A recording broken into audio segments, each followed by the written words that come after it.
Royal flycatchers are fantastic birds.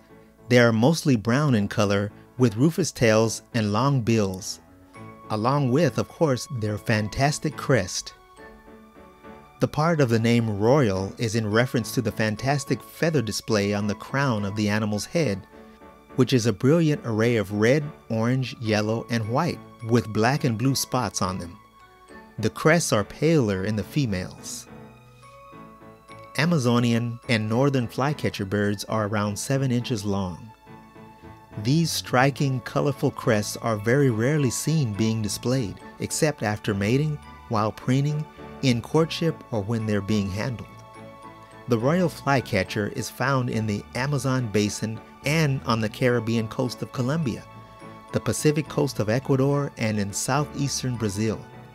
It is found in forest and woodland areas, using the lower growth to remain inconspicuous. It is easily overlooked and typically found in low densities, but overall it remains widespread and common. Amazonian royal flycatchers like to dart out from branches to catch flying insects or snap them up from leaves. They build very large nests, sometimes up to over 6 feet long, on branches near water. The nest hangs over the water, which makes it hard for predators to reach. They eat insects and are preyed on by snakes and larger birds.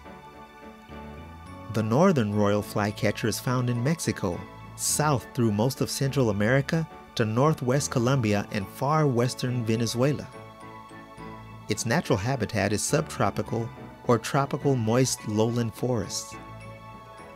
Many flycatchers are found near water. For example, the eastern phoebe, or water pewee, a gray bird named for its repetitive call and identifiable by its habitat of flicking or bobbing its tail while perched.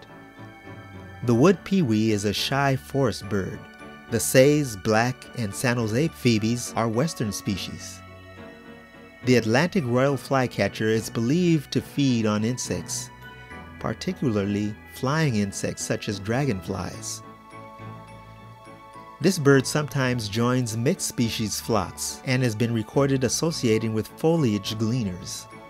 A juvenile has been observed in January in Rio de Janeiro, suggesting that breeding occurs in the spring, September, and October in the southern hemisphere.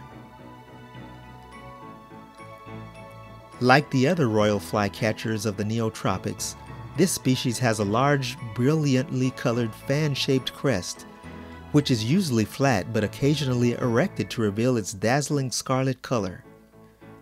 Females have a yellow crest and males have a red crest.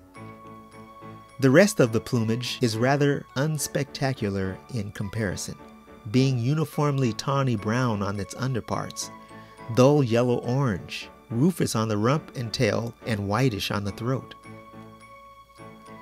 Female royal flycatchers incubate eggs in an enclosed area, which is entered through a vertical slit in a loosely constructed hanging nest.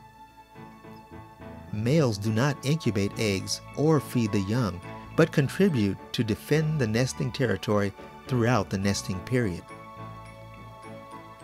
The northern royal flycatcher is usually inconspicuous and quiet, but can sometimes make a repeated sharp distinctive noise. The royal flycatcher's fan-shaped crest is rarely seen.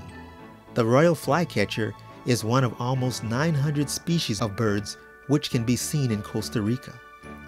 Rarely, however, are they seen with their amazingly colored and unique crown fully showing. This spectacular display of plumage, like similar displays on male tropical birds, is generally only displayed during courtship rituals and in competition with other males over breeding or territory.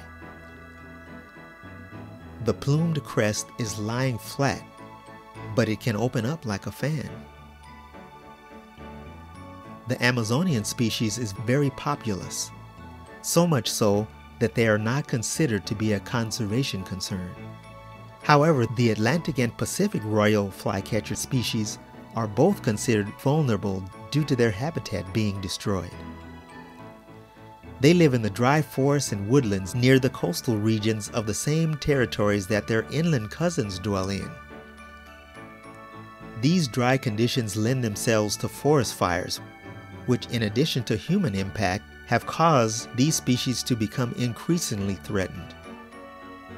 All the varieties of this group are specialists at catching insects in mid-flight with their broad bills.